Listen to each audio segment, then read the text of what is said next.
दिलीप कुमार अब नहीं रहे। नाजरीन, इस वक्त जो बहुत ही बड़ी और बहुत ही दुख भरी खबर सामने आ रही है वो ये कि दिलीप कुमार अब हमारे बीच नहीं रहे। आज सुबह 7:15 बजे दिलीप कुमार का इंतकाल हो गया। 98 साल की उम्र में दिलीप कुमार का इंतकाल हो गया। काफ़ी दिनों से दिलीप कुमार बीमार थे। पिछले 8 दिनों से दिलीप कुमार अस्पताल में एडमिट थे। सांस लेने में काफ़ी तकलीफ हो रही थी दिलीप कुमार को और उसके बाद उन्हें हॉस्पिटलाइज किया गया, जहां 8 दिनों तक उनका इलाज जारी रहा। और आज सुबह 7:15 बजे दिलीप कुमार हमारे बीच नहीं रहे।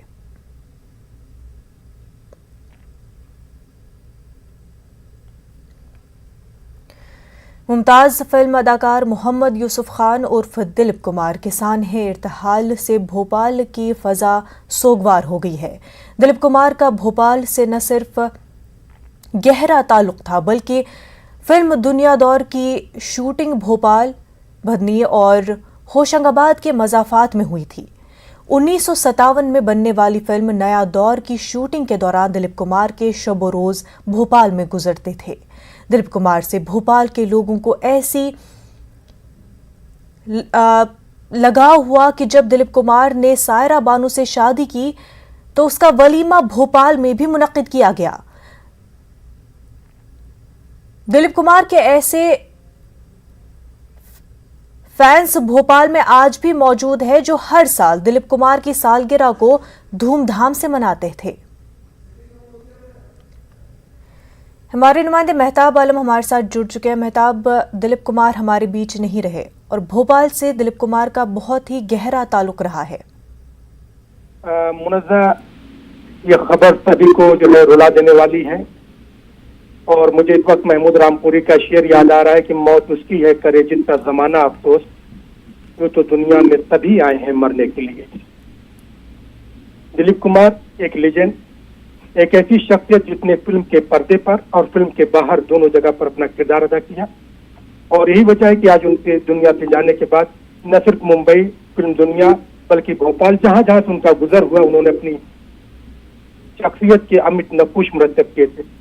भोपाल में 1957 में जब फिल्म नया दौर की शूटिंग हुई तो भोपाल, बुधनी, होशंगाबाद इसके मदाफात में शूटिंग हुई। महीनों के इस शूटिंग के दौरान दिलीप कुमार का वक्त भोपाल में गुजरा और यहाँ के लोगों को दिलीप कुमार को न सिर्फ करीब से देखने को मिला बल्कि भोपाल की शेरी महफिलें जो मुनक़्क़िद की गई दिलीप कुमार के एजाज़ में और मशहूर कव्वाला जिसे शकीला बानो भोपाली के नाम से जाना जाता है, जब शकीला बानो भोपाली ने भोपाल में उनके दिलीप कुमार के सामने जो है अपनी कव्वाली पेश की तो दिलीप कुमार बहुत खुश हुए और उनको फिर अपने साथ जो है मुंबई ले गए और फिर हम देखते हैं कि शकीला बानो भोपाली का फिल्म पर्दे पर जो जलवा था वो दिलीप कुमार की वजह से था।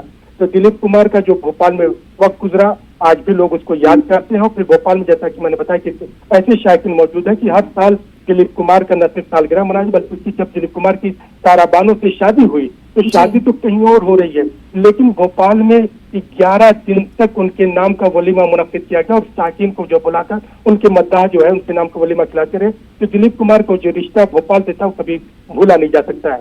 मुनज़्ज़ा, और जिन लोगों ने, जिन फैंस ने दिलीप कुमार की सालगिरह मनाई है भोपाल में जब वलीमा मनाया, आज उनके लिए खबर बहुत ही दुख भरी है और बहुत ही धचका लगा होगा। यकीनी तौर पर जो है भोपाल के लिए, भोपाल के फिल्म शायकीन के लिए, अदब के शायकीन के लिए, जबान के शायकीन के लिए बड़ा जो है झटके का दिन है और लोग तमाम लोग जो है उसको अभी यकीन नहीं कर पा रहे हैं कि उनके दिलों पर जो है राज करने वाला अदाकार जो है दिलीप कुमार जो है अब इस दुनिया से जा चुका है, क्योंकि भोपाल में जो उन्होंने अपने वक्त गुजारे थे और वो लोग उस वक्त को 1957 के वक्त को याद कर रहे हैं और उसके बाद जब भोपाल में दिलीप कुमार आए तो उनके शब-ओ-रोज़ किस तरह से थी, उनकी गुफ्तगू किस तरह थी, उनकी जबान जो है किस तरह थी, लोग उसको जो है याद कर रहे हैं और लोग जो है इस दुआ कर रहे हैं कि अल्लाह जो है उनके मर्तबे को बुलंद करे, जो आरे रहमत में आला मकाम अता फरमाए।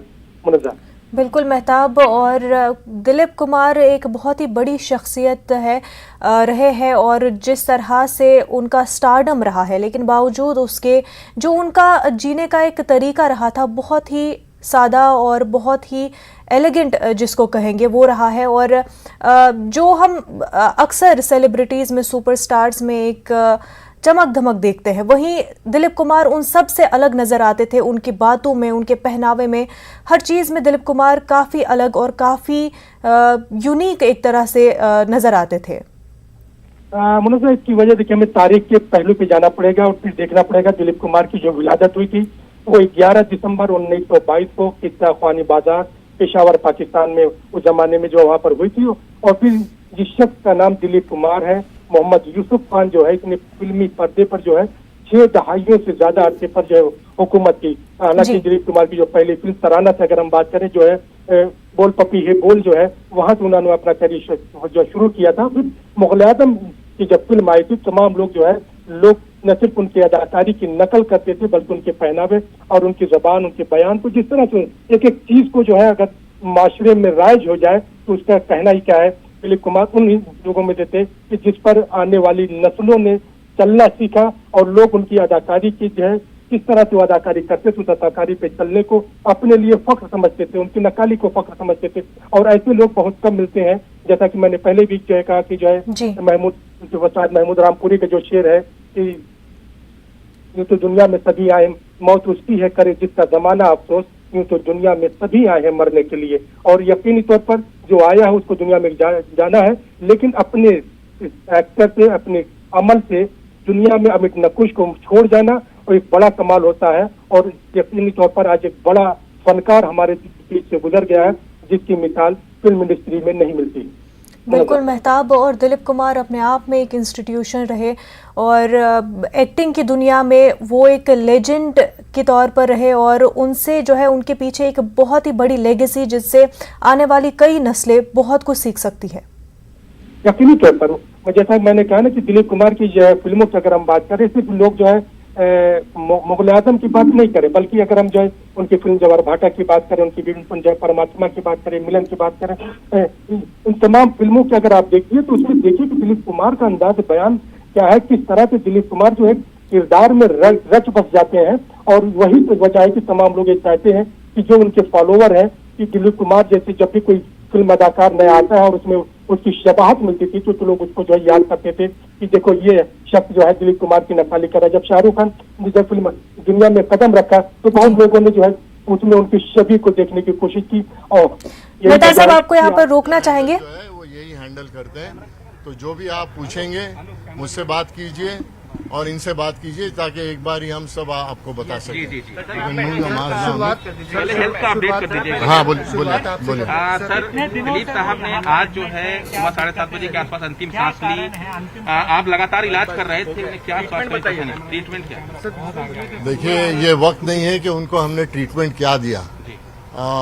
98 की उम्र में हर इंसान को कुछ न कुछ तकलीफें होती हैं और उनका इलाज हमने जो किया है वो सही तरीके से किया है। उम्र का तकाजा था और उस वजह से आज सुबह 7:30 बजे डॉक्टर नितिन गोखले थे, सायरा जी थी और 7:30 बजे उनका देहांत हो चुका है। भगवान करे कि उनके आत्मा को शांति मिले। सर, बाद वो 3 जून को एडमिट हुए थे, क्या समस्याएं उनको आई थी जिसकी वजह से वो एडमिट हुए थे? और लगातार इससे पहले भी 5 जून को भी एडमिट हुए थे। देखिए, कोई देहांत होने के बाद रीजन ऑफ डेथ नहीं पूछा जाता, ठीक है ना। थोड़ी तो इज्जत देनी चाहिए जो इंसान का देहांत होता है। तो ये वक्त नहीं है कि क्या रीजन है क्या नहीं है। उनको सांस की तकलीफें थी पहले, तो आपको सब मालूम था। तो वो जो उसके लिए जो भी इलाज करना था उसके लिए कुछ डॉक्टर मौजूद थे जिन्होंने सब मिलकर हम लोग ने इलाज किया था। उसमें सब में पहले जो थे उनके कार्डियोलॉजिस्ट डॉक्टर नितिन गोखले थे, फिर मैं था। नितिन गोखले तो उनके मुझे लगता है 21 साल के ऊपर इलाज उनका कर रहे थे, मैं 20 साल से कर रहा था। फिर डॉक्टर अनीता पटेल जी थी जो यूरोलॉजिस्ट हैं, उनको भी बुलाया गया था। डॉक्टर जयदीप पालेक जो सर्जन थे उनको भी बुलाया गया था। तो हम सब मिलकर जो भी इलाज करते थे वो साथ में करते थे। साथ में इंटेंसिविस्ट जो थे वो भी थे मौजूद। तो इलाज जो भी करना था वो हमने मिलकर किया है। कोशिश तो बहुत की, हम चाहते थे कि उनके 100 साल पूरे हों।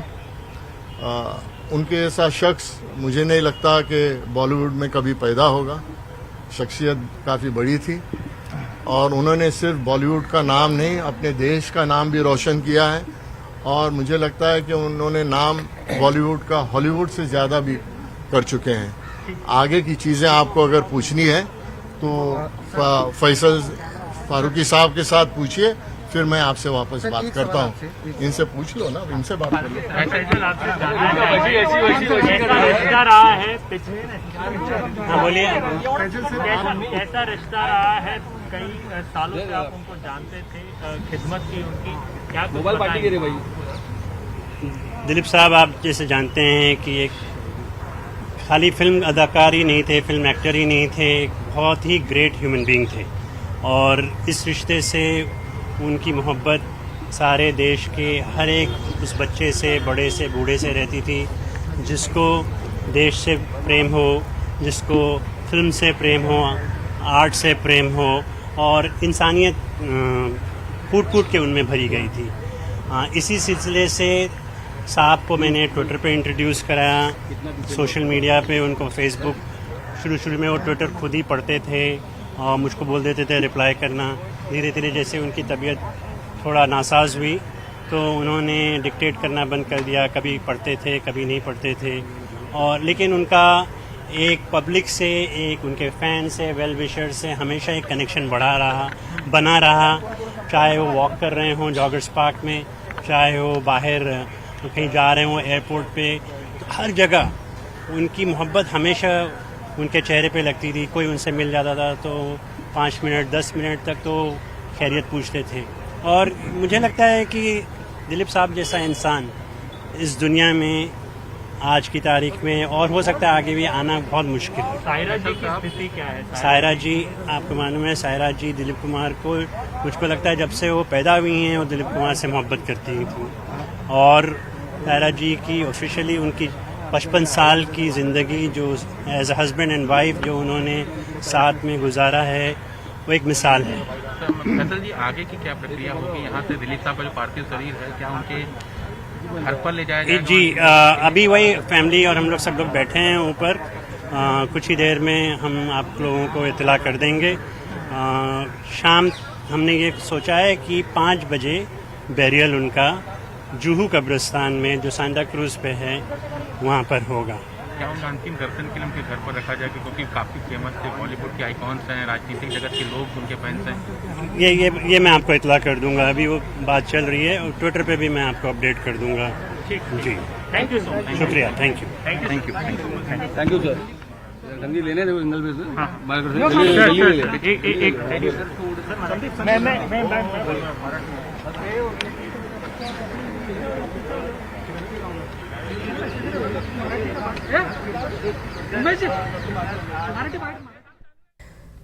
मोहम्मद यूसुफ खान, जिन्हें हम सब दिलीप कुमार के नाम से जानते हैं, वो हमारे बीच नहीं रहे। आपको बता दें दिलीप कुमार 11 दिसंबर 1922 को पैदा हुए थे। ब्रिटिश इंडिया के दौर में पेशावर में उनकी पैदाइश हुई थी। मेहताब आलम हमारे साथ जुड़े हुए हैं। मेहताब, मोहम्मद यूसुफ खान यानी कि दिलीप कुमार न सिर्फ एक बेहतरीन एक्टर थे बल्कि इंसान दोस्त भी थे, फिलैंथ्रोपिस्ट थे और बहुत ही लोगों की मदद भी किया करते थे। उनकी शख्सियत ही अलग थी और लोगों से काफी हमदर्दी रखते थे। मुनव्वर, मैं आपको बताऊं, आप बार बार नाम दिलीप कुमार ले रहे हैं, तो लेकिन सवाल ये कि दिलीप कुमार नाम दिया किसने? तो मैं आपको तारीख में अगर पीछे ले जाऊं तो 1943 को साल याद करिए जब दिलीप कुमार के वालिद के दोस्त है डॉक्टर मस्तानी, जो चर्च गेट स्टेशन मुंबई पे रहते थे, वो जो है बॉम्बे टॉकीज जो है जो कंपनी जो उन्होंने बनाई, तो वहाँ पर मलाड में जो उनसे मुलाकात हुई, वहीं पर जो है दिलीप कुमार की मुलाकात देविका रानी से हुई और देविका रानी ने ही जो है यूसुफ खान का नाम दिलीप कुमार रखा था। और दिलीप कुमार ने ज्वार भाटा जो 1944 में पहली फिल्म बनी थी दिलीप कुमार जिसमें काम किया था, उस फिल्म में जब अपना करियर शुरू किया तो फिर उन्होंने पीछे मुड़कर नहीं देखा। 1944 में ज्वार भाटा उनकी जो फिल्म आई, उसके बाद उन्होंने 1947 की जो एक फिल्म है जुगनू, उसमें उन्होंने काम किया। इस फिल्म में नूरजहां को भी जो है साथ में काम किया था। फिर 1948 में एक फिल्म आई थी शहीद जो है, और उसके बाद मेला। इन फिल्मों के बाद एक के बाद जिस तरह से दिलीप कुमार ने अपना काम किया तो उससे फिल्म जो है इंडस्ट्री में उनकी साख मजबूत होती गई। फिर हम इसी देखते हैं कि 1949 में महबूब खान की जो फिल्म थी अंदाज जो है, जिसमें दिलीप कुमार ने राज कपूर, नरगिस और शबनम के साथ जो काम किया था, इसने जो है फिल्म इंडस्ट्री में जो है और फिल्म शायकीन पर जो है एक खास जो है अपना असर छोड़ा था। उसके बाद फिर हम देखते हैं कि जब उन्होंने जुगनू में काम किया 1950 में, और फिर उसी साल 1950 में बाबुल जो फिल्म आई, और फिर 1951 में हलचल, और फिर उसी साल जो दीदार फिल्म है जो दिलीप कुमार का जो है एक और मंजरनामा लोगों के सामने आया। फिर लोगों ने तरंग, दाग, तंगदिल, शख्सियत, अमर, उड़न खटोला, इंसानियत जैसी फिल्मों में जब देखा तो फिल्म जो है दिलीप कुमार के ऐसे मद्दा होते गए कि उनकी फिल्म की अदाकारी के लोग नक्काली करना अपने लिए फख्र समझते थे। और यकीनी बात है, जैसा कि मैंने पहले भी कहा कि दिलीप कुमार जो है एक लीजेंड थे और एक नेचुरल एक्टर थे, जिस किरदार को भी अदा करते थे उसमें रच जाया करते थे, और लोग जो है जब उसको देखते तो लगता था कि ये किरदार शायद इन्हीं के लिए बनाया गया है। मुनव्वर। बिल्कुल मेहताब, और दिलीप कुमार में जो एक्टिंग करने का उनका एक मेथड था वो काफ़ी डिफरेंट माना जाता है, और शायद यही वजह भी है कि गिनीज वर्ल्ड रिकॉर्ड में उनका नाम जिन्होंने सबसे ज़्यादा अवार्ड्स जीते हैं एज बेस्ट एक्टर वो दर्ज है। तो उनका जो एक्टिंग का एक तरीका था वो सबसे अलग सामने आता था और सबसे बेहतरीन निखर कर उनकी एक्टिंग जो है पर्दे पर दिखती थी। देखिए मुनव्वर, की वजह यह है कि दिलीप कुमार कहानी को पढ़ते थे। दिलीप कुमार जो है आज के लोगों की तरह नहीं है कि जो है कि कहीं भी उनको उठा के ला के बना दिया कि किसी भी किरदार एक्टर का बेटा है और इसका है, उसको कल चाहे उसको एक्टिंग की अदाकारी के हुनर आते हो ना आते हो। आप जो है फिल्म, जैसा कि मैंने पहले बताया था कि नया दौर को देखिए, 1957 में बनी, 58 में यहूदी फिल्म बनी, और फिर 1958 में ही जो है मधुमती, और 1959 में फिल्म बनी थी पैगाम। मुझको देखिए तो आपको अंदाजा होगा कि दिलीप कुमार जो है कहानी के किरदार में किस तरह से रच बस जाया जाते थे, और यही वजह कि लोगों ने उनको जो है ट्रेजिक किंग से जो है कदार से उनको याद किया था।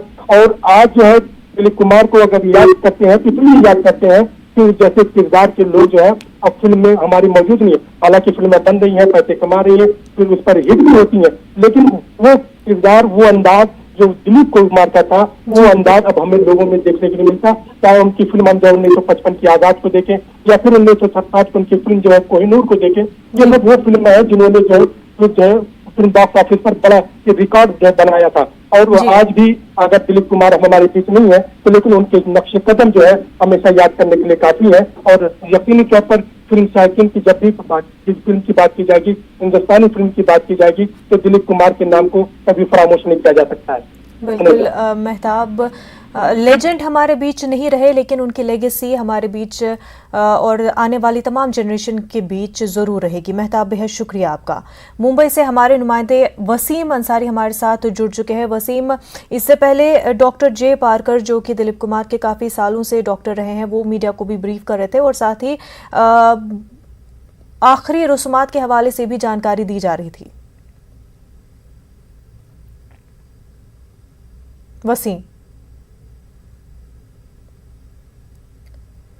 वसीम, आप तक हमारी आवाज पहुंच पा रही है? हमारे नुमाइंदे वसीम से हमारा राब्ता मुनक़ता हो गया, एक बार फिर उनसे जोड़ने की कोशिश करेंगे। तो नाज़रीन, एक लेजेंड मोहम्मद यूसुफ खान हमारे बीच नहीं रहे। मोहम्मद यूसुफ खान, दिलीप कुमार जो कि एक बेहतरीन एक्टर रहे हैं, जिन्होंने अपने एक्टिंग करियर की शुरुआत बॉम्बे टॉकीज से की। जवार भाटा 1944 में ये फिल्म आई। जवार भाटा जो कि बॉम्बे टॉकीज ने प्रोड्यूस की थी और दिलीप कुमार ने इस मूवी में डेब्यू किया था। उनका करियर की अगर हम बात करें तो 6 दहाइयों में उनका करियर रहा है। 65 से ज्यादा की फिल्मों में दिलीप कुमार ने काम किया। और अगर हम बात करें कि उनके बेहतरीन रोल्स की, तो नाम फिल्मों का आता है अंदाज, वहीं आन और भी कई सारी फिल्में। वसीम हमारे साथ जुड़ चुके हैं। वसीम, इससे पहले जे पारकर जो कि दिलीप कुमार के डॉक्टर रहे हैं, उन्होंने मीडिया को ब्रीफ किया और साथ ही साथ जो आखिरी रसूमात है इस हवाले से भी जानकारी दी कि 5 बजे जो है आखिरी रसूमात अंजाम दी जाएंगी।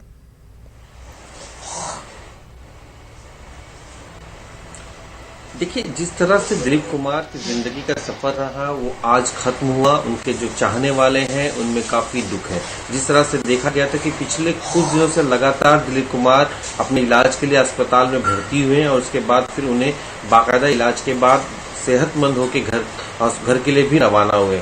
पिछले कुछ दिनों से लगातार ये सिलसिला चलता रहा और जिस तरह से हमने देखा जो अब 30 जून को दिलीप कुमार को एडमिट किया गया, लेकिन इस बार वो अपने घर पे नहीं बल्कि दुनिया को अलविदा कह के अपने चाहने वालों की आंखों में आंसू देते हुए हम लोगों को अलविदा कह दिया है, जिससे बॉलीवुड और उनके जो चाहने वाले हैं वो काफी दुख है उनमें, काफी दुख की लहर है उनमें और लोग इस बात को लेकर गमगीन हैं कि उन्हें अभी यकीन नहीं होता। कई ऐसे लोग थे जो उनका साफ तौर पे ये भी मानना था कि दिलीप कुमार जैसा एक लड़ने वाला इंसान नहीं हो सकता जो इतनी बड़ी उम्र में भी बीमारियों से लड़ता हुआ और हंसता हुआ मुस्कुराता हुआ अपने घर जाते हैं। ये सीखने वाली बात है। जिस तरह से पिछले कुछ दिनों से उनकी तबीयत खराब थी, फिर जो उनकी पत्नी है शायरा बानो, उन्होंने बाकायदा लोगों से अपील की थी कि अफवाहों पे ध्यान ना दें, वो सेहतमंद है और उसी तरह से लोग दुआएं करें ताकि वो हमेशा सेहतमंद है। हर कोई चाहता था कि जिस तरह से 98 ईयर्स के दिलीप कुमार की उम्र है वो 100 का जो आंकड़ा है वो पार कर ले और लगातार अपने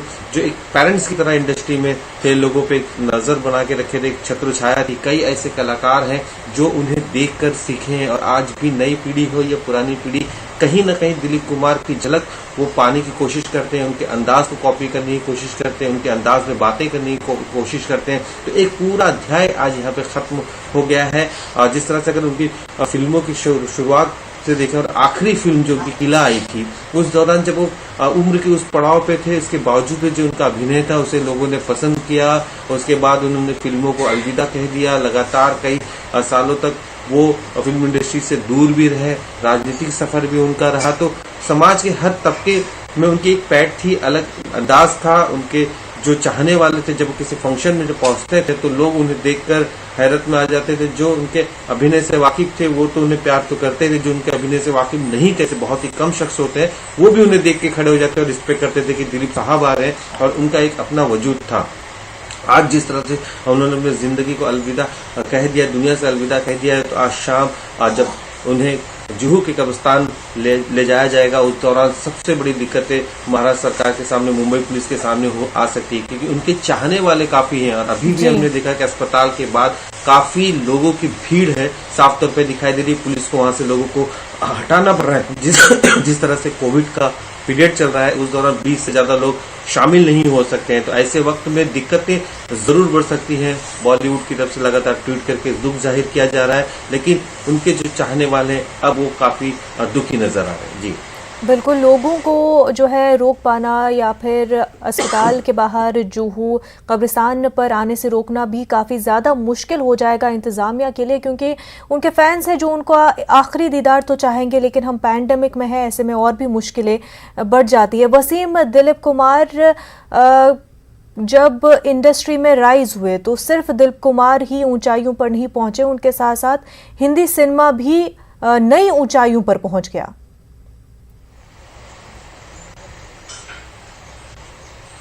जी जरूर, जिस तरह से इंडस्ट्री में उन्होंने जब कदम रखा, जो उनका सफर रहा अभिनय की दुनिया में आने का, और जब वो एक सब्जी या फल फ्रूट्स की दुकान से उनके बिजनेस था उनके परिवार का, वो उनके घर वालों का भी प्रेशर था कि आप उस इंडस्ट्री से जुड़े, लेकिन इसके बावजूद वो अपने अभिनय को इतना मोहब्बत करते थे कि इन सब चीजों को छोड़कर भाग कर आया। और शुरुआती दौर का जो उनका स्ट्रगल रहा काफी बड़ा स्ट्रगल रहा। उस दौरान उन्होंने बेकरी में भी काम किए, साथ ही उन्होंने फल फ्रूट्स भेजे। इसके बाद फिर धीरे धीरे इंडस्ट्री में वो आते गए और जब उनकी पहली फिल्म आई और जिस तरह से उन्होंने अपना अभिनय किया और उस दौर से लेकर आज तक उन्होंने जिस तरह से अभिनय किया है, कोई बॉलीवुड का ऐसा बड़ा कलाकार नहीं है जो उनके अभिनय से वाकिफ ना हो, या फिर कोई आज की नई पीढ़ी नहीं है जो उनके अभिनय से कुछ सीखता ना हो या उसकी कॉपी या झलक पाने की कोशिश क्यों ना करता हो।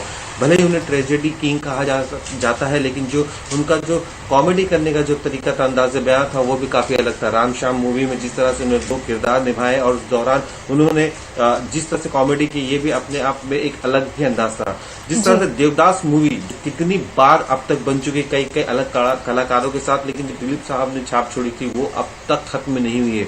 आखिरी बार हमने देवदास शाहरुख खान की देखी थी, लेकिन उसके बावजूद भी लोग जब थिएटरों से निकले थे तो दिलीप कुमार की देवदास के अभिनय को कहीं ना कहीं याद करते हुए नजर आए और उस बात को कंपेयर करने की कभी कोशिश नहीं की कि देवदास जब दिलीप कुमार की थी या शाहरुख खान, आज की जो नई पीढ़ी, उन्होंने अंदाजा बयां किया। अब तो देवदास के बाद जो एक अलग रोल उन्होंने तय किया था, ये भी अपने आप में एक अहम था। जिस तरह से अमिताभ बच्चन के साथ उन्होंने कई फिल्मों में काम किया, शक्ति मूवी में जिस तरह से देखा गया कि दोनों बाप बेटे का एक अलग किरदार दिखाई दे रहा था, तो अलग अलग अभिनय के जरिए लोगों के दिल पर राज करते रहे। किस तरह से अपनी इंडस्ट्री है उसमें एक नए नए तरीके लोगों के सामने रखते रहे, एक अलग अंदाज। अब भी देखा गया कि पिछले कुछ दिनों जब इन्होंने इंडस्ट्री छोड़ी, उसके बाद जब वो बीमार रहने लगे, तब भी उन्होंने एक ऐसा रोल मॉडल लोगों के सामने साबित किया है कि अगर आप में हिम्मत है तो बड़ी से बड़ी बीमारियों को आप कहीं ना कहीं हरा कर आगे पहुंच सकते हैं। तो ये एक अंदाज था उनका अपना। जी बिल्कुल वसीम, और एक नेचुरल एक्टर थे वो, जब डायलॉग डिलीवरी भी करते थे तो बहुत ही नेचुरल लगता था, और शायद यही वजह थी कि वो ऑडियंस से इतना ज्यादा कनेक्ट हो पाते थे। वसीम, बेहद शुक्रिया आपका। अमिताभ बच्चन ने दिलीप कुमार के इंतकाल पर अफसोस का इजहार किया है। उन्होंने लिखा कि एक इदारा चला गया। जब भी हिंदुस्तानी सिनेमा की तारीख लिखी जाएगी वो हमेशा दिलीप कुमार से पहले और दिलीप कुमार के बाद होगी। उनके अहले खाना को ताज़ियत पेश करता हूं।